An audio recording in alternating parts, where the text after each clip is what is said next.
I'm here with Alexander Mercouris, editor-in-chief of the Duran. Alexander, let me read you a post from NBC, a breaking story. Trump authorized Soleimani's killing 7 months ago with conditions. The timing raises new questions about the Trump administration's stated justification for taking out the top Iranian general. President Donald Trump authorized the killing of Iran General Qasem Soleimani 7 months ago if Iran increased aggression resulted in the death of an American, according to 5 current and former senior administration officials.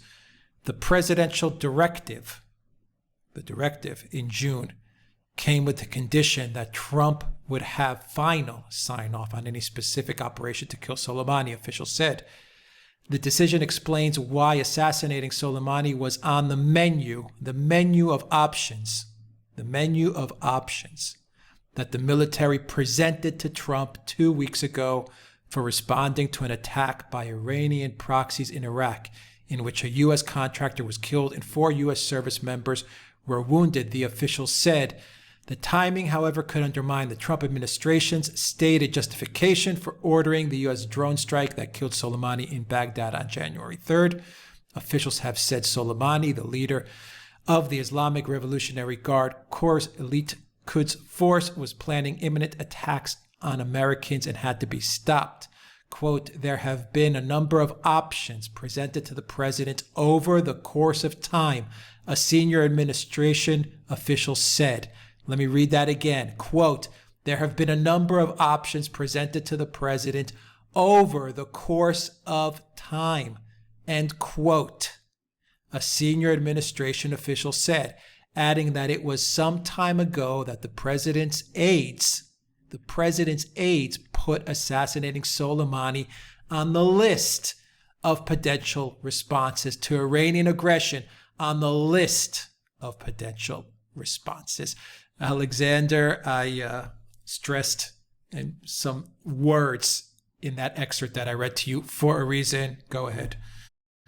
Well, the key point, and I think this is, I mean, I would simply say straight away, this completely vindicates or confirms our analysis. I know that this is not widely understood by some people, but let's just unpack what we have just learned. Firstly, you're quite right to emphasize the last words. It is certain officials within the US government. In fact, if you look at that story carefully, it turns out it's certain officials within the National Security Council who put Soleimani's list amongst options, possible, a menu of options. Quote, a menu of options that, Donald Trump might at some stage decide to exercise.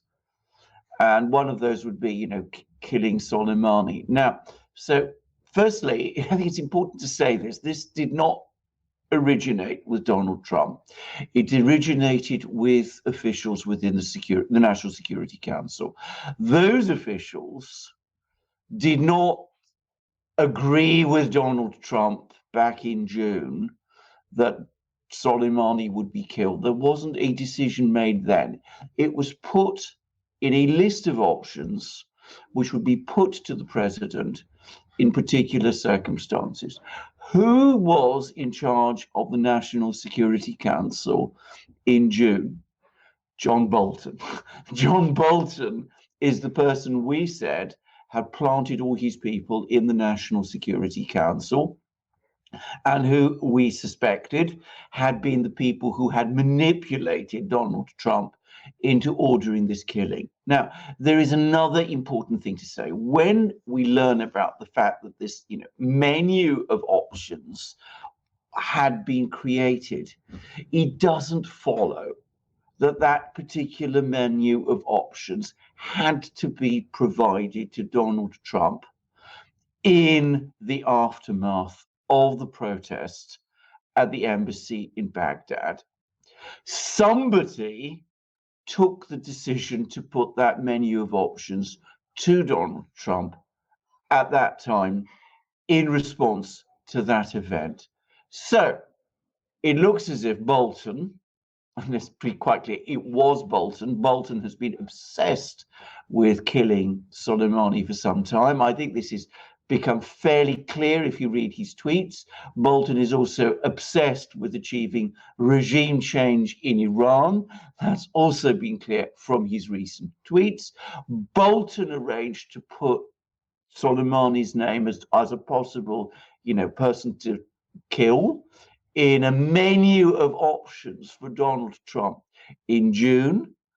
And when there was that protest in Baghdad at the embassy, his officials, the people he put in the National Security Council, they fished out this list of options, this menu of options, and they put it in front of Trump whilst he was at Mar-a-Lago on holiday in order to get him to kill Soleimani. So it vindicates what we are saying, what we've been saying for the last 2 weeks. It turns out that this is a carefully prepared assassination cooked up by the hawks, by people like Bolton and his people on the National Security Council. Pompeo and as well. Pompeo unquestionably also, undoubtedly Pompeo undoubtedly was one of the major advocates, that they had been preparing this for some time. So all these stories that you hear that, Soleimani was killed because he was plotting to kill Americans, we've known that wasn't true, by the way, because we know why he was in Baghdad. It wasn't as part of some evil plot to kill Americans. It was because he was carrying out a diplomatic mission on behalf of his government with the Saudis and the Iraqis. But, that wasn't the alleged reason that he was killed, which is to prevent him killing Americans, that he was planning an imminent attack on Americans. That is not true. And it was the hardliners on the National Security Council, people like Bolton, who had put him on a menu of options to be killed, which was to be put before the president at some particular moment when it was most opportune to the hardliners who wanted to get him killed as part of their policy of basically getting a war with Iran. Yeah, reading the NBC title here and the way it's being phrased via NBC and by a lot of other publications that have picked up on this story, they make it sound like Trump actually specifically authorized Soleimani's killing 7 months ago. That it was just one option presented to Trump. We're going to take this guy out. Do you authorize it? Yes. Okay, great. When you dig into the story, Alexander, it's obvious, like you said, this was a list of options. This was carefully prepared. Mm-hmm. It was given to Trump. He's authorized these options, and that was that. And then they waited for the opportune time to present these options to him that were already pre-authorized.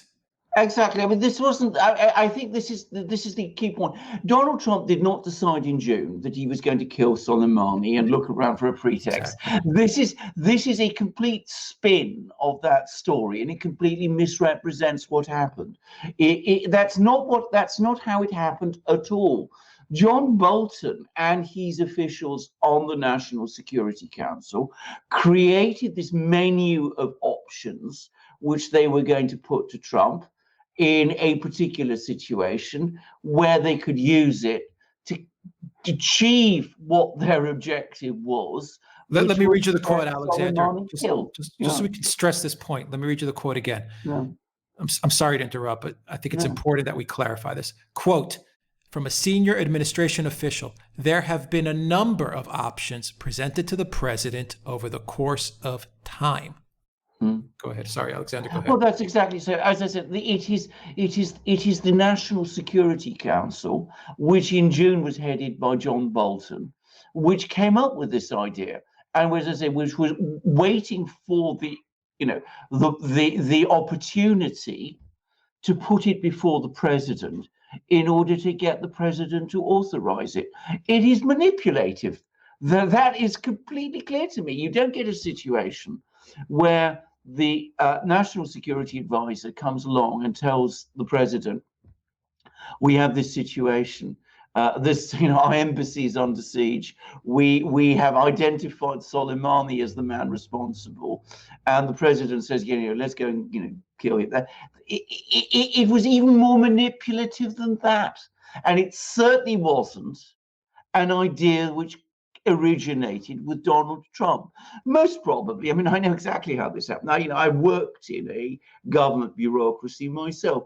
You put together a list of options, you take it to the boss, you say, these are possible contingencies which may happen. This is what we're going to do in the event of certain contingencies. We've got a list here. He just signs it off. He probably doesn't even read it properly. And then you've got it and you can use it at some later stage.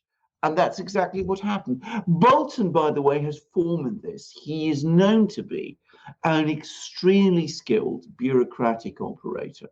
It was John Bolton, ultimately, who got Soleimani killed. John Bolton, with the help of Mike Pompeo and with the people on the National Security Council. It was not, as I said, the idea, an idea that originated with Donald Trump. I bet you if someone asked John Bolton, he would own up to it too. Oh, absolutely. I don't think he's. Absolutely, I don't think he's any. Mike Pompeo would be more diplomatic in his response. Yeah, Bolton would own up to it. Absolutely, I don't think Bolton would have any inhibitions about it. He doesn't feel any embarrassment about it at all. He quite obviously wants regime change in Iran. He's been tweeting furiously about it. He's now seized the protests that have been happening in Tehran and in other places because of the justified anger that many Iranians feel about the way in which their government mishandled the business of the Ukrainian airline. He sees that as, another reason for hoping that there's going to be regime change in Iran. I don't agree with that analysis at all. Obviously, there are many people in Iran who are very upset and embarrassed about this episode and angry about it, given that most of the people who were killed on that airliner were Iranians, as I have been pointing out in program after program, by the way. So understandably, people in Iran are angry, and understandably, some of them are criticizing and very strongly and passionately criticizing their government. But this isn't part of this great plan that Bolton clearly has of trying to achieve regime change in Iran. Every tweet John Bolton, Donald Trump, Mike Pompeo make calling for regime change in Iran makes any change of government in Iran more difficult. Any other comments, real quick, on the protests, Alexander? Well, they'll last. No, they won't last. It's difficult to get this across, but because the coverage has been so incomplete. But you saw the vast numbers of people who turned out for Soleimani's funeral. All the indications are that the people who have been protesting about this shoot down in Iran are a much smaller number of people, many of them students, many of them people who have all sorts of grievances against the Iranian government, many of them no doubt highly justified. But there is no comparison between the scale of the two protests, and there is no reason to think that these protests are going to challenge or even embarrass or cause problems for the Iranian government in any serious way. I think it is a big misunderstanding that people continuously make. They hear about protests in Iran. Iran, by the way, is a country that often has protests. There's nothing unusual about it. They misinterpret every protest as a sign that the government, the Iranian government, and the political system there is losing control. On the contrary, polling and I'm talking, about impartial polling carried out by Western polling agencies, consistently shows that the Iranian political system continues to have wide-scale backing and legitimacy within Iran, and that most Iranians blame their economic problems not on their government but on the United States. All right, Alexander Mercouris, editor-in-chief of the Duran. Thank you very much. Guys, if you like this video, click on the subscribe button down below and click on the notifications bell to make sure you get notifications every time we push out a new video. Look for us on iTunes and on Soundcloud for an audio copy of this video as well. And please donate to us on PayPal, Patreon, and subscribe star, and look for this video on bitchute.com and duranvideo.com as well. And Telegram, download that app and keep in touch with us via the Telegram app, where we post everything about the channel, including our DRN 20% coupon, which is still running, 20% off all merchandise from the duranshop.com. And we still have our ebook donation for the NSW Rural Fire Services in Australia that are fighting the fires. Whenever you purchase an ebook from the shop, any ebook, we will donate 100% of those proceeds to the NSW Rural Fire Services. Indeed, we will, because, as I said, as we've said many times on our videos, this is a huge story. It's caused utter devastation to Australia. It's been a huge crisis for Australia and for the people of Australia. And we are very, very upset and concerned about it. And at the same time, we've been struggling to find a way to cover it, because this is so far outside our envelope. We don't really cover disasters like this, especially disasters where it's very difficult to come up with a single cause. I mean, climate change, very possibly, but it seems that there may be all kinds of reasons. It could be arsonists. It could also be the fact that, the landscape hasn't been properly managed. I heard a story that the indigenous people in Australia used to clear out the undergrowth in order to prevent the spread of these sort of fires, and that hasn't been happening, and that this explains why the fires have spread so fast and have caused so much devastation. Well, that may be true. I simply don't know. I'm not in a position to comment. None of us on the Duran are. So we all accept that this is a huge tragedy on an epic scale, a huge tragedy for Australia and for the Australian people. We feel a moral need to cover it in some way. So, conscious of our limitations, we've struggled to think of a way. How? And Alex came up with this idea, which we've all enthusiastically endorsed on the Duran, that we will do it by committing all the money that we make from the sales of our 4 ebooks to the fund for the firefighters who are fighting this fire, most of whom, it turns out, are volunteers. So that's our way of doing what we can. And we understand that many of you are writing to us, telling us, all sorts of things about this fire. We follow everything that you write to us. We are extremely interested. We are very concerned. So please inform us, just as we try to inform you about so many other things. And turning now to the ebooks themselves, we are trying in those ebooks to inform you about the various topics that we write about there. The 2 old ones were on Russiagate and Brexit. The 2 new ones are about Ukrainegate and about the Epstein scandal. Ukrainegate is this massive scandal that's been covered so massively by the media in the United States and elsewhere, where Congress is involved, where there's going to be an impeachment trial. And yet, if you actually drill down, the remarkable thing about it is that nothing actually happened. There was no crime, no wrongdoing. There weren't even any witnesses who were able to see Donald Trump actually doing anything. And yet Epstein, which gets so little publicity by comparison, that's a huge scandal with multiple crimes, multiple victims, enormous wrongdoing, any number of witnesses. The disproportion between the way those 2 scandals is being covered is astonishing and is itself actually a scandal. So we have looked at those two scandals individually in our books, and you can find out all about them there. I've written prefaces to both of them. But of course, it's not just our ebooks you will find on our shop. You will find all sorts of other things. You will find our famous and amazing magic mugs, from which I am currently drinking my hot tea because this is an awful, cold, wet London day. And you can also see that I'm wearing my long sleeve t-shirt because it's that kind of a day here. It keeps you warm. The tea in my cup keeps me warm. The cup keeps the tea warm. So that's why I drink from it. And you will, and the shirt keeps me warm too. It's 100% cotton.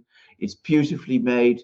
You can also find similarly well-made t-shirts, short sleeve t-shirts, v-necked shirts too. There's also our incredibly stylish polo shirts. We've also got hats and hoodies and stickers in our shop. And as Alex rightly said, the DRN20 discount is still ongoing. So go to our shop, help yourself to these wonderful things, buy our ebooks, help the Duran and help the firefighters in Australia, and learn new things and be the owner of these proud products. Alex will tell you how to do it. Just go to the duranshop.com, and we also have all the links to everything that you need to know about the NSW, Rural Fire Services, the ebooks, the Duran shop. It's all in the description box down below. Alexander Mercouris, editor-in-chief of the Duran. Thank you very much. Until next time, everybody, take care.